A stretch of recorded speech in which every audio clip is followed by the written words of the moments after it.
สื่อสารนโยบายภาครัฐเพื่อนำไปสู่การพัฒนาประเทศอย่างมั่นคงมั่งคั่งและยั่งยืนสถานีวิทยุกระจายเสียงแห่งประเทศไทยใน 8 จังหวัดภาคเหนือตอนบนนำทุกท่านเข้าสู่รายการร่วมสร้างประเทศไทย 9:13 นาทีค่ะสวัสดีและขอต้อนรับท่านผู้ฟังทุกท่านเข้าสู่รายการร่วมสร้างประเทศไทยนะคะวันนี้11 กรกฎาคม 2569 ค่ะพบกันกับดิฉันกาญจนาฟูปิงนะคะสถานีวิทยุกระจายเสียงแห่งประเทศไทยจังหวัดลำปาง FM 97 เมกะเฮิรตซ์ของเรานำเสนอข้อมูลข่าวสารนโยบายภาครัฐนะคะไปสู่พี่น้องประชาชนร่วมกันเดินหน้านะคะที่จะสร้างสรรค์สิ่งดีๆให้กับประเทศไทยของเราค่ะสำหรับวันนี้นะคะก็จะเป็นเรื่องราวของภารกิจของทางท่านรัฐมนตรีช่วยว่าการกระทรวงเกษตรและสหกรณ์นางสาวปิยรัตน์ ติยภัยรัตน์นะคะซึ่งมีกำหนดการเดินทางมาราชการในพื้นที่จังหวัดลำปางของเราในวันพรุ่งนี้12 กรกฎาคมค่ะเพื่อที่จะติดตามงานตามนโยบายของกระทรวงเกษตรและสหกรณ์พร้อมกับการรับฟังปัญหาความเดือดร้อนของประชาชนในพื้นที่จังหวัดลำปางนะคะวันนี้11 กรกฎาคมทางรัฐมนตรีช่วยว่าการกระทรวงเกษตรและสหกรณ์นางสาวปิยรัตน์ ติยภัยรัตน์จะลงพื้นที่ตรวจราชการในพื้นที่จังหวัดลำพูนก่อนเลยนะคะ 9 นาฬิกาไปจุดแรกค่ะที่ศูนย์เรียนรู้การเพิ่มประสิทธิภาพการผลิตสินค้าเกษตรนะคะสวนแสนชัยนะแล้วก็ทางท่านผู้ว่าราชการจังหวัดลำพูนให้การต้อนรับจากนั้นก็จะมีการเปิดงานประชาสัมพันธ์สวนลำไยคุณภาพยกระดับสู่การส่งออก Big Cleaning Day และวันเริ่มต้นฤดูการเก็บเกี่ยวลำไยจังหวัดลำพูนปี 2569 นะคะมอบปัจจัยการผลิตแล้วก็พบปะกับพี่น้องเกษตรกรส่วนช่วงบ่าย 14 นาฬิกาก็จะไปที่ลานอนุสาวรีย์ครูบาศรีวิชัยเข้าไปสักการะอนุสาวรีย์เรียบร้อยแล้วก็จะเป็นการร่วมกันปล่อยพันธุ์สัตว์น้ำและเยี่ยมชมนิทรรศการมอบปัจจัยการผลิตทางการเกษตรรวมถึงมีการรับฟังการบรรยายนะคะในเรื่องของการบริหารจัดการน้ำของทางจังหวัดลำพูนนะส่วนในวันพรุ่งนี้นะคะ12 กรกฎาคมนี่แหละก็จะเป็นจุดไฮไลท์สำคัญที่อยากจะเชิญชวนท่านผู้ฟังพี่น้องแฟนรายการของเราทุกท่านนะคะได้ร่วมกันติดตามในภารกิจสำคัญของรัฐมนตรีช่วยว่าการกระทรวงเกษตรและสหกรณ์ทางด้านของท่านปิยภัยรัตน์ ติยภัยรัตน์ที่จะลงพื้นที่ทั้งหมด4จุดด้วยกันนะคะมาดูจุดแรกกันก่อนจุดแรกช่วง 9 นาฬิกาจะเป็นการลงพื้นที่บริเวณโครงการส่งน้ำและบำรุงรักษากิ่วลมกิ่วคอหมาค่ะจะได้รับฟังข้อมูลในพื้นที่แล้วก็ได้มอบนโยบายรวมไปถึงพบปะพี่น้องเกษตรกรเพื่อรับฟังปัญหาของเกษตรกรและกลุ่มผู้ใช้น้ำเขื่อนกิ่วลมนะคะก็จะสังเกตเห็นได้ว่าปีนี้เนี่ยเราคุยกันทั้งเรื่องของสถานการณ์สาธารณภัยนะคะทั้งอุทกภัยแล้วก็ภัยแล้งที่ต้องมีการบริหารจัดการน้ำให้สมดุลนะช่วงนี้เนี่ยในวันนี้ที่เราออกอากาศอยู่ก็โชคดีว่า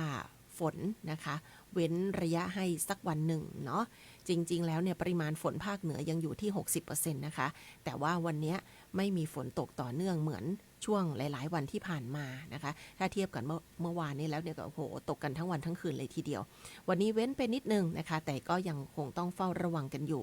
ทีนี้ก็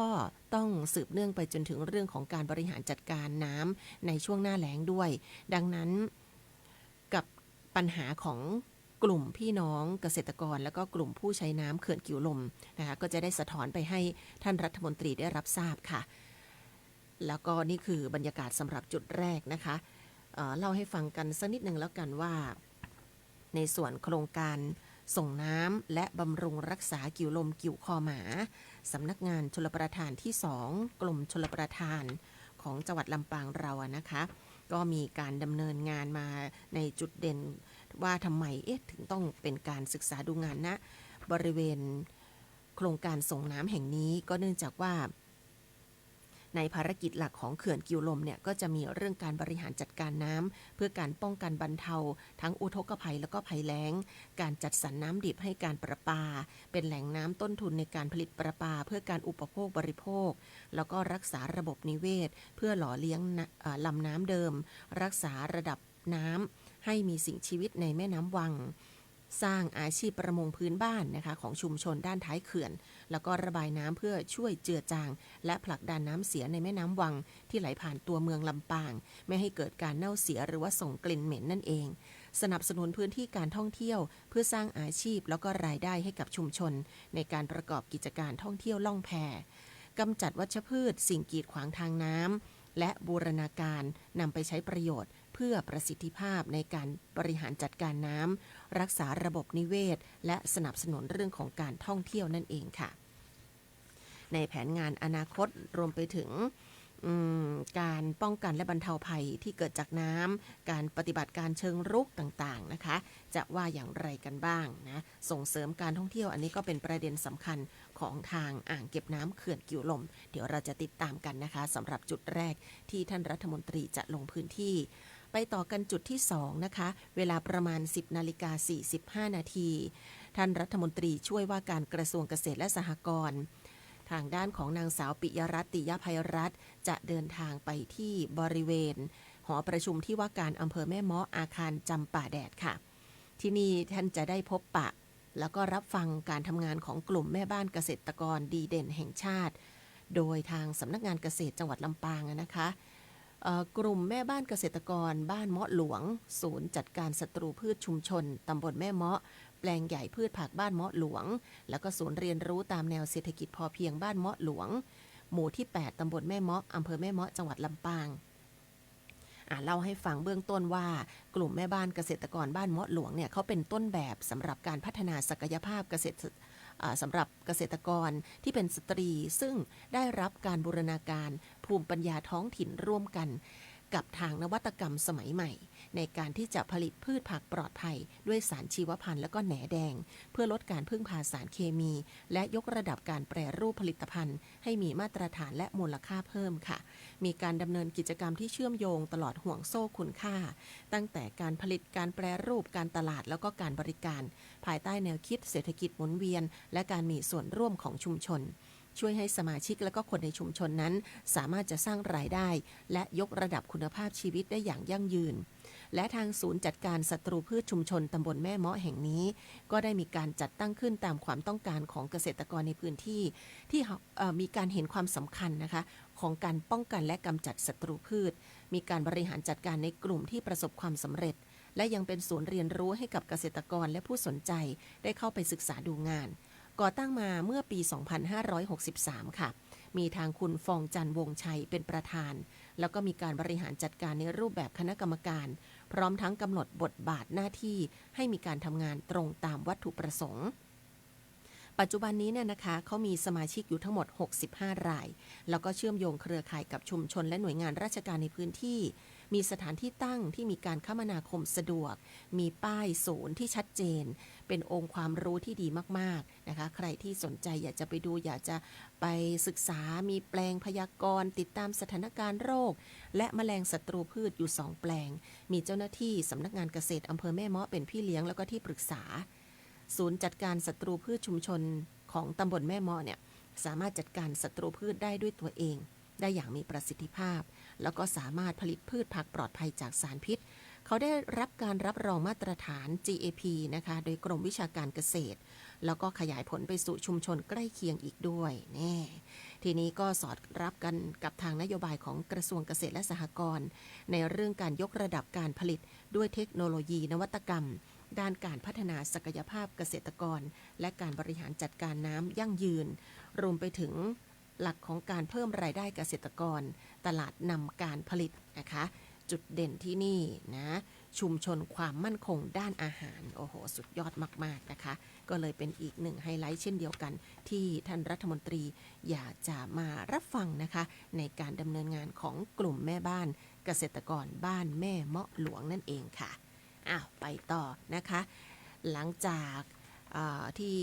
เดินทางจากแม่เมาะแล้วเส้นทางต่อไปค่ะภาคบ่ายจะไปต่อที่อำเภอห้างฉัตรจุดแรกของอำเภอห้างฉัตรนะคะเราจะไปกันที่ทำการสหกรณ์การเกษตรห้างฉัตรจำกัดอยู่ตำบลห้างฉัตรอำเภอห้างฉัตรจังหวัดลำปางที่นี่เขาบอกว่าสอดคล้องกับ นโยบายของกระทรวงเกษตรและสหกรณ์ทั้งในเรื่องของการรวมกลุ่มในรูปแบบสหกรณ์นะคะเป็นสหกรณ์หลักระดับอำเภอเลยทีเดียว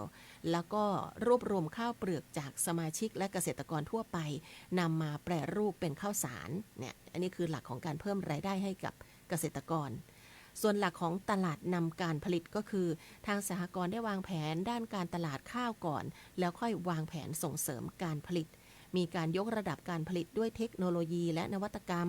โรงสีข้าวของสหกรณ์ได้รับมาตรฐานหลายอย่างเลยนะคะโรงสีเขียวสหกรณ์แล้วก็มีการนำเครื่องหยิงสีมาใช้เพื่อคัดเมล็ดข้าวสารใช้เครื่องกำจัดมอดด้วยคลื่นความถี่วิทยุเป็นแบบคลีนฟู้ดด้วยนะสหกรณ์รวบรวมข้าวอินทรีย์แล้วก็นำมาแปรรูปจำหน่ายโดยกำหนดราคารับซื้อที่สูงกว่าข้าวทั่วไปนะคะสหกรณ์ผลิตข้าวประณีตและอยู่ระหว่างดำเนินการเป็นข้าว GI นี่ก็เลยเป็นจุดที่3นี่แหละค่ะที่ทางท่านรัฐมนตรีช่วยว่าการกระทรวงเกษตรและสหกรณ์จะเดินทางมาพบปะกับเกษตรกรในกลุ่มสหกรณ์การเกษตรห้างฉัดของเรานะคะแล้วก็ได้มอบนโยบายณจุดนี้เป็นจุดที่3ส่วนจุดสุดท้ายค่ะจุดที่4นี่เลยก็คือจะเป็นการเดินทางไปที่ทำการกลุ่มวิสาหกิจชุมชน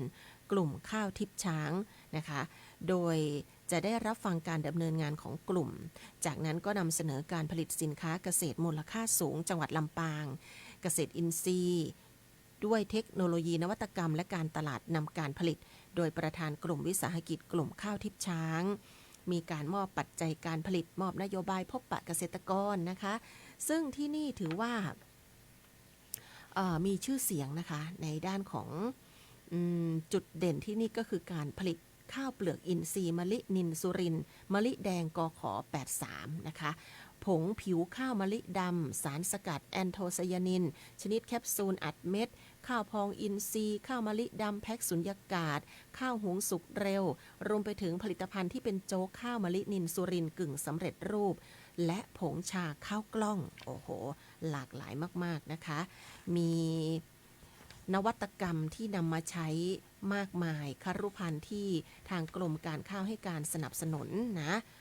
แล้วก็กลุ่มเขาเข้มแข็งมากๆดังนั้นนะคะในความเข้มแข็งนั้นเขาดำเนินงานมาอย่างไรรวมถึงอาจจะมีสิ่งหนึ่งประการใดที่สะท้อนมาจากปัญหาหรืออุปสรรคบางประการจากพี่น้องเกษตรกรที่อยากจะสะท้อนให้ท่านรัฐมนตรีได้รับทราบวันพรุ่งนี้ท่านก็จะได้ติดตามบรรยากาศพร้อมกันค่ะดังนั้นในวันนี้ทีมงานรายการร่วมสร้างประเทศไทยสถานีวิทยุกระจายเสียงแห่งประเทศไทยจังหวัดลำปางเชิญชวนพี่น้องชาวลำปางทุกท่านเลยนะคะติดตามในภารกิจครั้งนี้ที่มีผู้หลักผู้ใหญ่ลงพื้นที่ของเราค่ะน่าดีใจมากๆนะคะแล้วก็ยินดีต้อนรับสำหรับท่านปิยะภัยรัตน์ติยะภัยรัตน์รัฐมนตรีช่วยว่าการกระทรวงเกษตรและสหกรณ์หรือท่านรัฐมนตรีโฮมนั่นเองนะคะจะลงพื้นที่จังหวัดลำปางพรุ่งนี้12กรกฎาคม2569ค่ะและเวลาก็ลงหมดเพียงเท่านี้นะคะร่วมสร้างประเทศไทยต้องอำลาไปก่อนขอบพระคุณทุกท่านกับการติดตามเสาร์หน้าเราจะกลับมาพบกันใหม่สำหรับวันนี้สวัสดีค่ะท่านกำลังฟังรายการร่วมสร้างประเทศไทย